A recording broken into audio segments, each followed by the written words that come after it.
Thank you. I'm very glad to be here in this conference.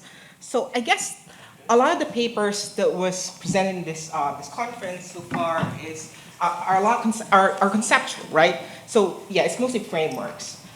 I can imagine that if we want to move towards empirics, we need to have good data to capture some of the changes brought about by artificial intelligence, right? So the way we're thinking about this is perhaps. So what are the changes that we can what are the changes that we can think about for the statistical system to adjust if AI becomes transformative? So the way we're thinking about this is, like AI has the opportunity to sort of transform the economy in many ways, better quality of services, and we've discussed that a lot. And I guess this exercise is to think about how we can better capture those changes using official statistics or data. So in this exercise, what we're trying to do is think about once the AI becomes transformative, how should official statistics change? How should we better measure that change using data? So so the focus of this presentation is not necessarily measuring AI, but the changes that would come from transformation. So the way we do this is that we focus on some of the measurement challenges arising from the transformation of AI. So we looked at the AI value chain. So we looked at service flows provided by AI. We looked at inputs required by AI systems. And we looked at the cascading impacts of AI to other outputs. And we looked at how processes are changing because of AI. And we also think about time a lot, right? So I guess the good way to start is to think about how we can capture the direct, the first order effects of AI. So what are direct impacts of AI? Now, would AI services be captured in the national account? So I guess as an economist, I'm obliged to answer yes and no. Yeah. So I guess the way we think about this is, purchased AI, we can capture this through transactions, right? So they're all captured through market transactions, and they all come into the national accounts. However, we have to think that we know that some of these services are actually priced at zero price. So there's a free version of Grok, there's a free version of ChatGPT, and these are not explicitly reflected in the consumption side of official statistics or the consumption side of the national accounts. I know that we can make an argument that these are captured through cost subsidization, but some people will argue that there's still value above that cross subsidization, and there are a lot of proponents and there are lots of suggestions to think about how we can better capture that. I think Erik is working on this in this aspects as well, and the 2025 SNA task group recommended that perhaps we can think about like these type of goods that we call free goods be reflected in some sort of satellite accounts, right? So that's one thing that we have to think about. But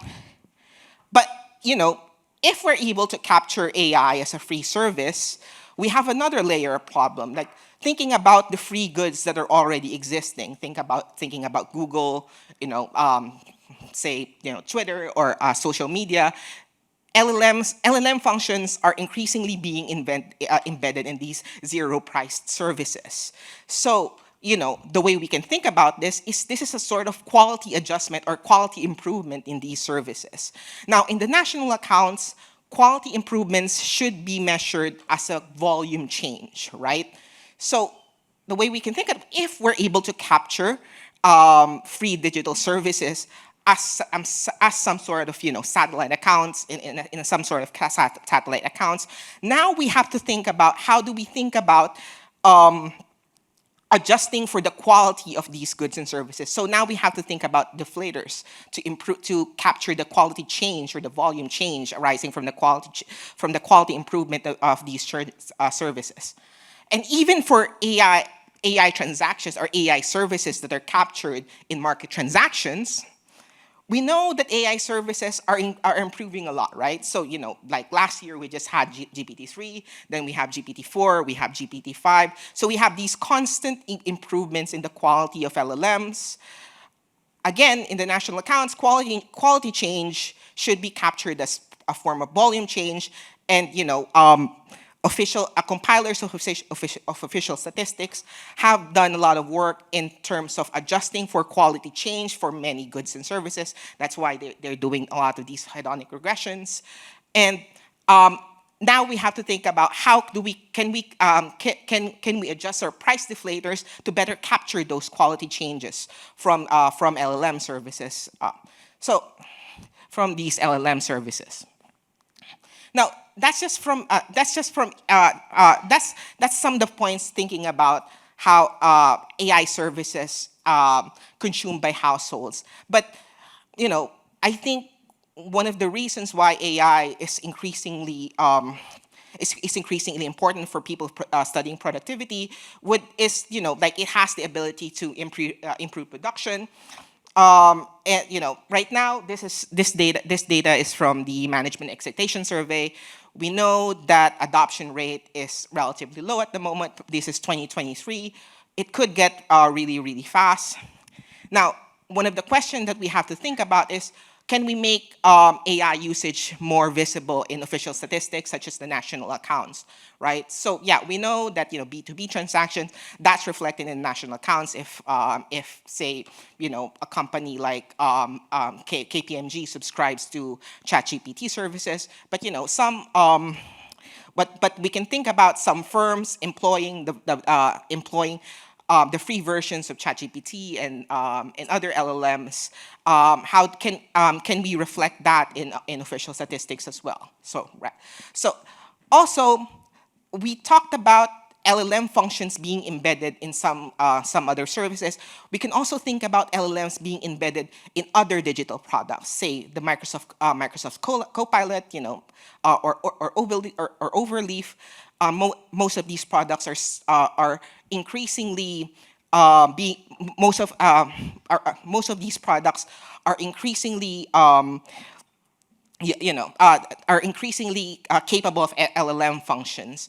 Now, again, these are quality improvements in these services. So we have to think about how do we capture some of these improvements in the quality of those products, which should involve some adjustment in price deflators.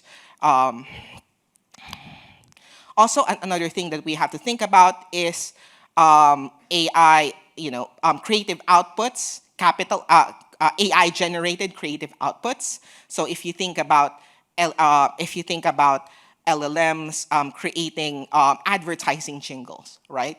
So in the national accounts, if a firm buys the rights to a certain jingle, that's capitalized as intellectual property. But what if firm starts using LLMs to generate jingles for their advertising campaign? How do we value those? Do we even capitalize those in the national accounts? So do we capitalize those in the national accounts? So I guess there are probably ways on how to infer how much AI diffuses to other industries using like data from investments in research and development and software. But I guess like one thing we have to think about is whether we want to do so. We just rely on inference, or do we want to improve our input output tables or supply and use tables to have timely indicators of AI exposure to, and how AI creates forward linkages to other industries, so we can perform various types of analysis. Now, moving over to the input side, we know that AI systems require a lot of inputs, like physical infrastructure, data centers, and right now, so we can think about this in such a way that if AI becomes transformative, these data structures will be spread across the world, different locations. Now, we have to ask the question that, can statistics reflect to which how AI systems, can can official statistics reflect these things, right? So also, if we want to think about the environmental footprint of AI, environmental accounting is usually a national exercise, right? So I guess one of the ways moving forward is to think about how can we improve our capital tables in order to reflect those data centers that are spread across the world. If we think about these data centers as strategic infrastructure, we want to make them visible in our official statistics to think about how exposed we are, and and go into the environmental footprint of AI. Perhaps we can think about improving multi-regional output tables to better reflect those carbon footprints. If we also want to keep track of the AI workforce, the problem with the AI workforce is that there's no standard occupation where we can say people that works on AI, right? So it's usually spread across different occupations, and it's usually specific in terms of roles and skills. So if we want to keep track of AI workforce, I guess one way to move forward is to improve granularity in some of the statistical instruments that we have. So if we have currently our labor force surveys are usually good at they capture occupations, right? So I guess one way to move forward is to think more about capturing tasks and time devoted to tasks, right? To perform some of the analysis that we need for into keeping track of this workforce. And perhaps maybe also think about complementary data sources like time use surveys or admin data, or maybe admin online platform data to have a better grasp of what the AI workforce looks like. We don't think that current statistical instruments such as labor force surveys are enough to do that.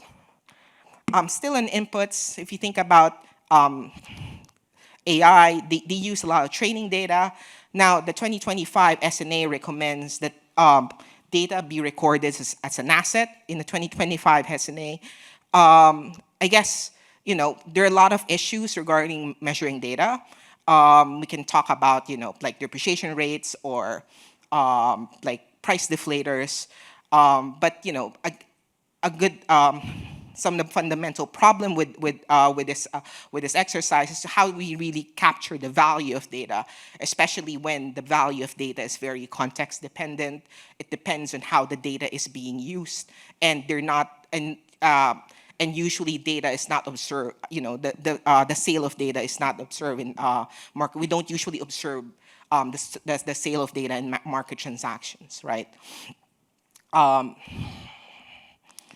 Now, moving forward to the indirect impacts of AI, the second order effect of AI, we can think about how AI would substantially improve the value, the quality of our goods and services or products and services. So for instance, we can have AI-assisted diagnostics, chatbots, and virtual assistants. Again, these are quality improvements in services, right? So now, I guess one thing that we have to think about moving forward is to how to better capture those changes. They might not. They would likely not reflect in the value added of these services or gross output of this service as measured by the national accounts at the moment, or they might not reflect in how the price deflators that we currently use. So moving forward, we have to really think about how to capture these quality adjustments in the price deflators that we're going to be using for official statistics. So, some of the ways that we can think about moving forward is to use non-traditional data sources. You can probably use market analytics, platform usages, and computer sentiments to complement some of the statistical tools that we're currently using now. Also, that's just the market side. There's also an issue the public sector side. Right now, public sector output is measured in terms of cost. There are a lot of efforts to measure quality adjusted public sector output or public sector productivity, but mostly those efforts are centered on measuring outputs over inputs. So if you think about the health sector, the number of consultations that we have, or in terms of police, the number of arrests, I guess if AI is going to be very transformative in such a way that AI would improve public sector productivity, I think it's better to start thinking about outcomes rather than outputs, right? So that's some of the things. Also, I think there's a lot of discussions in the past few days on how AI would transform the nature of work. So there's a lot of automations. There's going to be a lot of automations. This is going to be reflected in this is going to be reflected in many ways. I guess one of the ways that one of the things that compilers of official statistics should look at is you have to keep track of the labor share. So there's going to be a lot of reorganization that's going to be happening in firms, and again. And again, these changes are going to happen in the task level, right? So if we're going to see a lot of organizations, we have to think about capturing these changes in these tasks that are going to be changing within the firms, and these are not captured by our annual firm surveys or even labor force surveys that are currently being conducted by official statistics. We also think about whether or not there's going to be a productivity, a paradox of efficiency. So the way we think about this is, AI will going to be eliminating a lot of inefficiencies. Would be eliminating a lot of inefficiencies in the short term,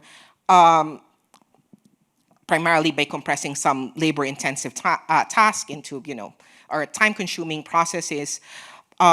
This would likely, the way we think about this is, this would likely result to a short-run decline in output, but I guess general equilibrium effects would eventually raise output in the long run. But that's something that official statistics have to compilers of official statistics have to be mindful about.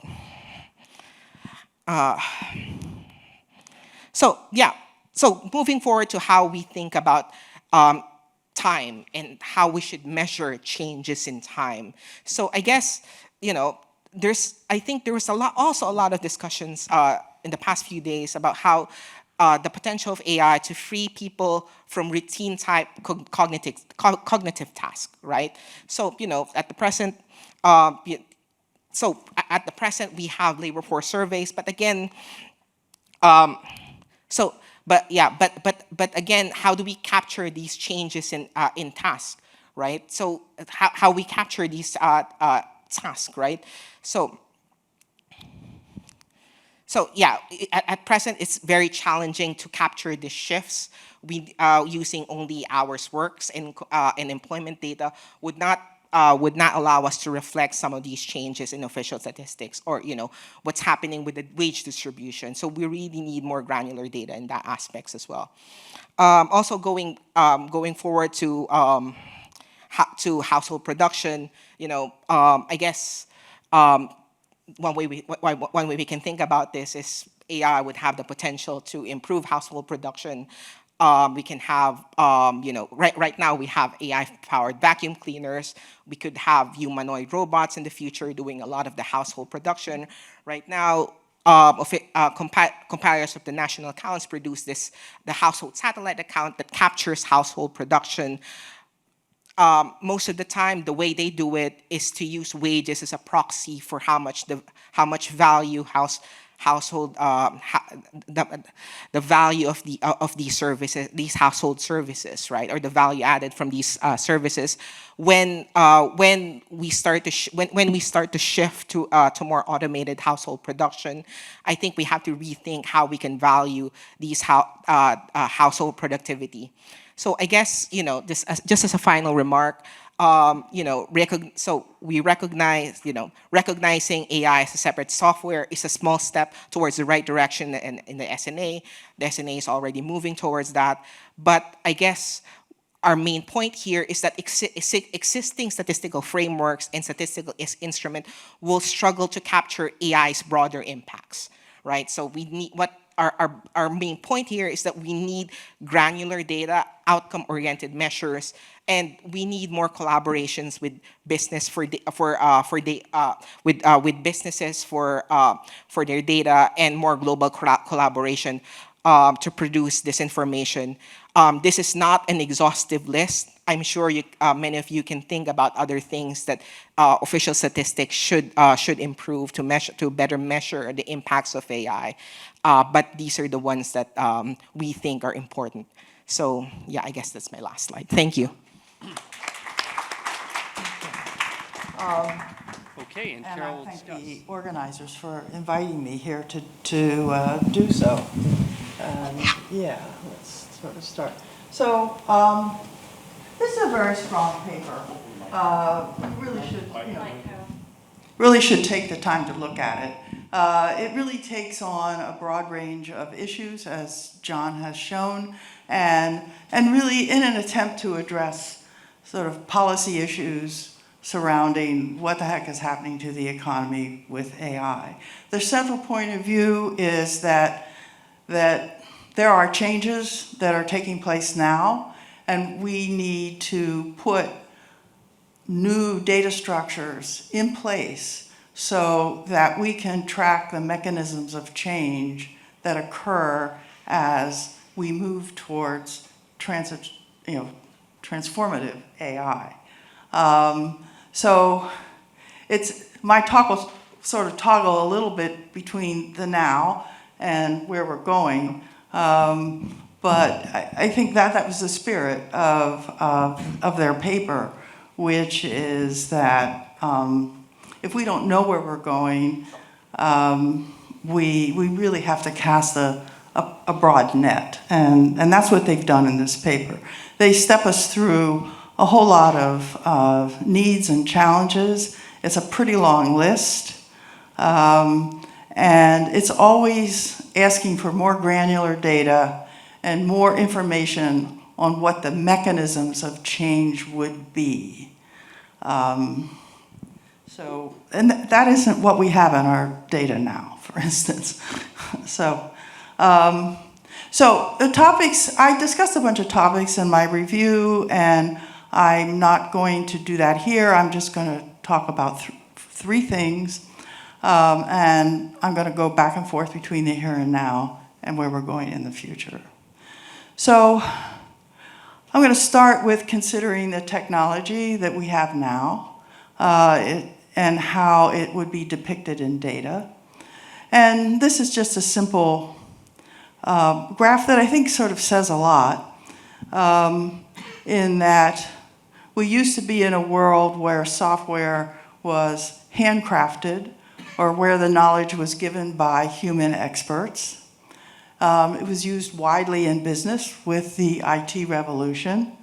But you have you have labor developing software, and then it's being used, and it's assisting in some way to produce output at the firm level. Now we have machine learning AI, and we have a whole other structure for producing software, which is now AI software, or AI-enabled software now. It's not TIA yet. But the stuff is being produced now. It's being put into place and used in much the same way as the traditional software was used. So what Diane and John do, I've changed the output to outcome. And I really should have animation where I blow that up, sort of exploding like yesterday. Because that is just really where the explosion is. Outcomes are at the firm, in the labor market, in the household, at a minimum. Let's forget about the public sector for the moment. And if we want to know what's going on, we have to have adequate data to track what's going on at all these points. So a lot of this has to do with how we interpret AI or TAI. A narrow way would be to just look at software, like that graph suggested. But AI is broader. We've heard about a lot here so far. One thing that I think is consistent with some of the issues that were brought up by Dan, I wouldn't say he really talked about it, but if we have these sort of, what I see as complementary views of what's going on, one is the task approach, which looks at things through the labor market lens, and the other is the organizational change view. I think that we didn't see a whole lot of the organizational change view in their paper, but it's a pretty simple matter to think about it. There's a recent McKinsey report that I thought was interesting in that they assessed the likelihood of business functions within firms. And this is a generic firm. It could be producing anything. But these are sort of functions that are common across firms. And they assess the likelihood that it would be transformed, well, in the near future by generative AI. And basically, you can see at the top with the light blue dots that I look at those and I say, oh, that's happening now. That isn't happening in the future. And if it's just only happening in a small way now, it's going to happen in a big way in the future.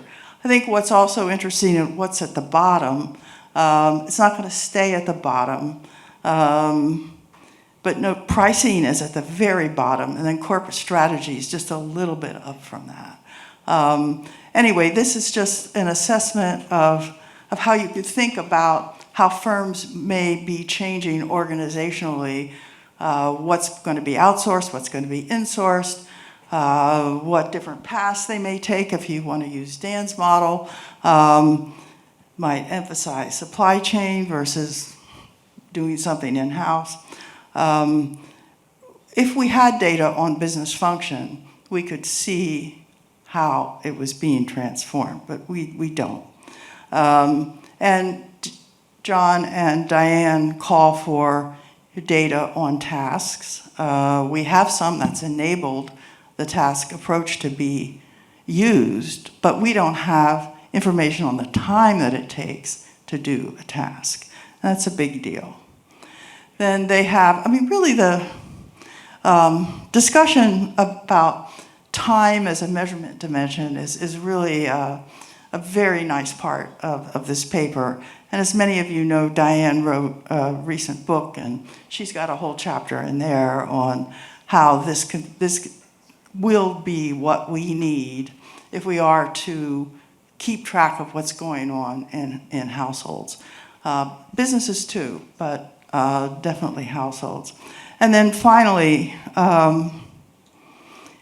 there's many impacts on consumer welfare, and we don't have very good measures of consumer welfare.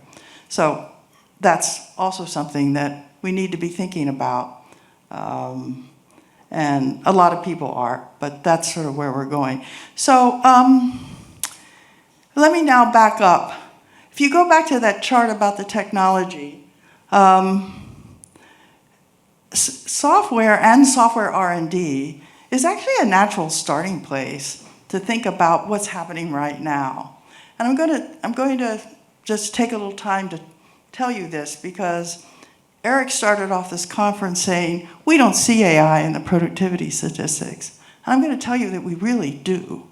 And it's in software and software R&D. And if you just think for a minute what everything is around you, the tons of resources that are going into developing these AI models, it shows up in the macro statistics, believe me. So I just use a standard framework of calculating production and use effects, that's been used to estimate the economic impact of steam, electricity, IT. And what do I get? I find that the effects are big from software capital and software R&D alone. And by the way, software R&D covers not just the R&D that is done within software firms, but also the software R&D that is embedded in other R&D. Okay, so, and I just have one of the numbers, many numbers in a recent paper that I wrote here on this, in this bubble, which is that 50% of the growth in labor productivity that we experienced from 2017 to 2024, which by the way, labor productivity grew at a 2% annual rate, which is its long-term average, by the way. So solid rate of growth, half came from 6% of the economy, the 6% of the economy that's largely around here. That's half. If we hadn't had these AI investments and the generation of more software, the production of more and more software, we would still be in a productivity slump. Okay, so I think you can hang your hat on that. But let's, that's a chart of the software R&D. It explodes. It explodes. I won't go into the details. Last 30 seconds. Yeah. John talked a lot about quality adjusted prices. That sounds sort of like, it is very conceptual and it is difficult. Here's a real problem. You have the price of Microsoft's Office 365 personal plan, the same now with Copilot, which has a large language model, a GPT-5 model, embedded in it, full access to it, costing the same as the product that was available in 2016. Though they're not the same product. You have to make a quality adjustment. And by the way, this year Microsoft alone claims it's spending $13 billion for the further development of Copilot. So it's not a matter of linking to show no change. I mean, you really have to figure out like what is happening here, and it's a challenge. So with that, I have some backward-looking conclusions. There's tremendous problems now, even isolating software like we did in our paper. And forward-looking, we need new measurement dimensions, time and business functions. Labor markets, look at tasks, not jobs. And the consumer, we need to conceptualize and measure consumer welfare in appropriate ways, because free goods may be a problem now. Erik, you're going to be busy in the future because AI will exacerbate it. Thank you.